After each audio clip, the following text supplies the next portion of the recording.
hard end. And I 100% am certain, I mean, I have to say 99.9% because I wasn't there, that he was not in prison.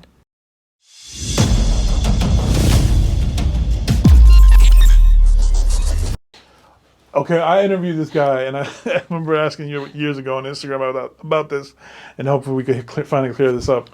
There's this former cop named Bill Courtney, and he made and I got a ton of shit for it, because he made a statement saying, because he investigated or knew it was associated with Haitian Jack. So he said that while Tupac was in jail, Haitian Jack and Jimmy Henchman had Tupac somehow. Not only did he get shot, but they had him banged up in jail too.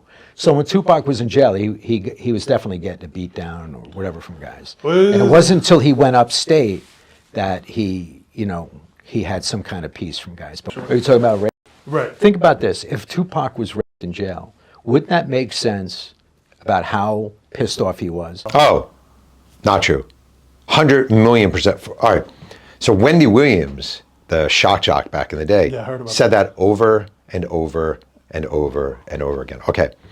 First, I interviewed the warden when he was at Rikers, who is a great source and someone I've known through someone else for like, I know him, his reputation. He's like, he certainly wasn't raped here. I can guarantee you there's a 0% chance he was raped at Rikers. Goes to Clinton. It wouldn't have been possible. That's it. And I interviewed a bunch of guys who served with him. I interviewed a guy who was a corrections officer who actually was the one guy who worked there who wasn't a racist piece of shit. And he became pretty tight with Tupac, right? His name was Michael Christopher. And they all explained like where Tupac was, where he was held. It just wasn't possible. And there were guys who were really close with him, like really close with him, who just emphasized a million times over it was bullshit. Like he was not in prison, period, hard end. And I 100% am certain, I mean, I have to say 99.9% because I wasn't there, that he was not in prison. And I think, honestly, Wendy Williams is having health problems now. I'm not wishing to damn her to anything. Right. But her behavior with that was shameful. She just took joy and pleasure in spreading this rumor that Tupac Shakur had been in prison.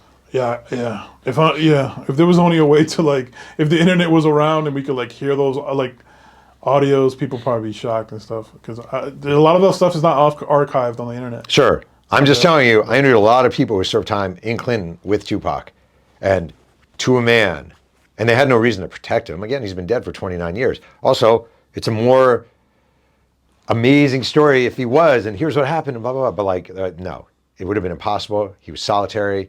He was in a certain cell, in a certain area. He was not. I have to ask, because I don't want to keep, like, I'm badgering you about the subject. Yeah. When you say prison, you say Clinton. What about Rikers?